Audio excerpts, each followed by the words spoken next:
Hola, ¿qué tal? Vamos a hacer este video para explicar un poco la situación que estamos viendo acá en Alemania con respecto a la pandemia del coronavirus y cómo está la situación de salud en este momento y también algunas novedades con respecto a esos temas.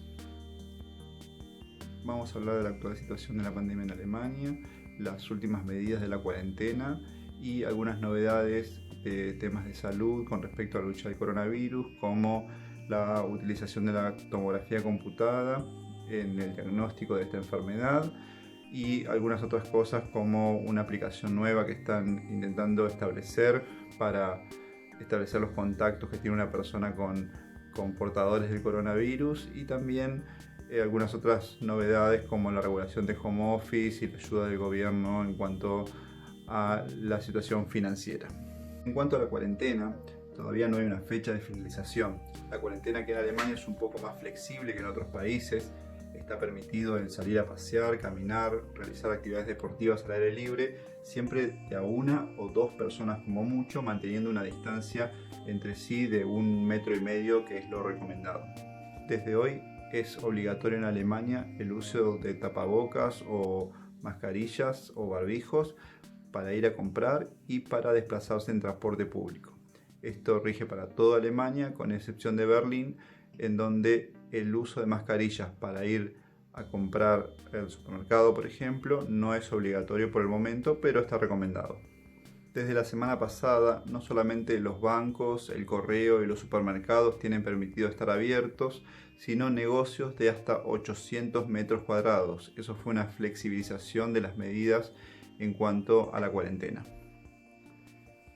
El último informe del Robert Koch Institut, que es el Instituto de Infectología de Alemania, la última actualización es del 26 de abril, de una cifra de 154.000 infectados, de los cuales alrededor de 100.000 son casos que ya están recuperados, que no son infectados actualmente, sino que ya han sido dados de alta de la enfermedad. De esos casos, alrededor de 5.400 son víctimas fatales, y con respecto al día de ayer, o sea, en las últimas 24 horas, hay un crecimiento de 1.700 casos. También se lleva un recuento de cuál es el número de respiradores disponibles. Este no es el único problema, porque últimamente están llevando mucho recuento de cuántas drogas se encuentran disponibles, ya que muchas drogas eran importadas y debido a la pandemia esa importación o la cadena de distribución está cortada, por lo cual eso también se está teniendo muy en cuenta. Desde el comienzo de la pandemia se instauró un recurso para que las personas, los trabajadores, puedan solicitar un certificado médico por vía telefónica. Actualmente, desde la semana pasada, eso ya no es más posible, solamente se pueden pedir certificados por vía telefónica hasta 7 días de duración si uno tiene síntomas muy compatibles con coronavirus. Eso se extenderá por lo menos por las próximas 2 semanas. Esta semana se dictaminó como una recomendación la utilización de la tomografía computada únicamente como medio de diagnóstico para las complicaciones de las neumonías asociadas al coronavirus o para su estadificación. No está indicada la tomografía computada como método diagnóstico per se del coronavirus. En un principio, en países como China, se había establecido el uso de la tomografía computada como un método diagnóstico, ya que los test muchas veces daban negativos y podía diagnosticarse con una tomografía una neumonía que por ahí en una placa todavía no podía verse.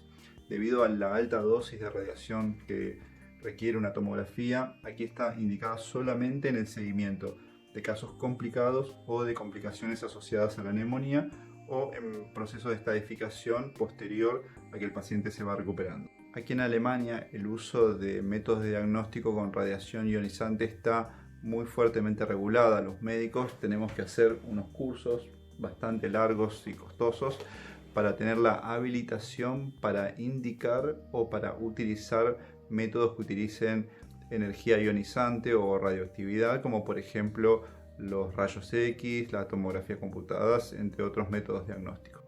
Esta semana se van a tratar 2 leyes importantes. Una es la instauración de una aplicación para evaluar el riesgo de contagio de coronavirus. Esta aplicación lo que busca es, mediante Bluetooth, ver cuál es el contacto que tienen personas entre sí y de forma anónima indicar cuál es el riesgo que uno tiene de contagiarse de coronavirus de acuerdo a la proximidad que ha tenido con otras personas. Hace tiempo que se viene hablando de esta aplicación, pero es un poco controvertido el tema del uso de datos o de la privacidad de los datos que se están utilizando. Esta semana se va a tratar también una ley para regular el home office, el trabajo desde casa. La idea es que los trabajadores que pueden realizar su trabajo desde casa luego de la cuarentena puedan continuar haciéndolo, y para eso se intenta realizar una ley para regular cómo va a ser las condiciones de ese trabajo y cómo se va a controlar. Bueno, espero que les haya sido de ayuda este video, y si tienen preguntas déjenlas en los comentarios y serán respondidas.